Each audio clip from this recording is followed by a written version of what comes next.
بالنسبه لبيكورو كنت جاوبت عليه اللي كانوا ما نكونوش قاسيين عليه، خاطر فتره الادابتاسيون راهي مهمه. ما نقولش جديد برشا، توا بدا يعرف المجموعه، بدا يعرف العقليه نتاع النادي، بدا يعرف شنو هو الانتظارات، كيفاش يجهز نفسه، بدا يقعد ان جوار انترناسيونال، ان جوار كاليفي باش ياخذ فرصته، سي تالوي باش يكمل الباقي.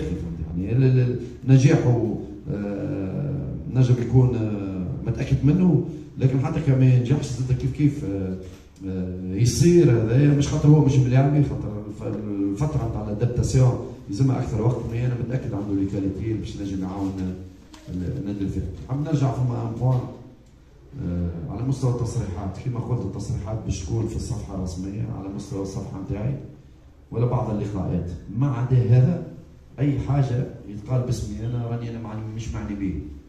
يعني كل ما هو صار في الفتره الاخرانيه ماهوش عن طريق لي توا سورس هذوما راهو ما يلزمنيش.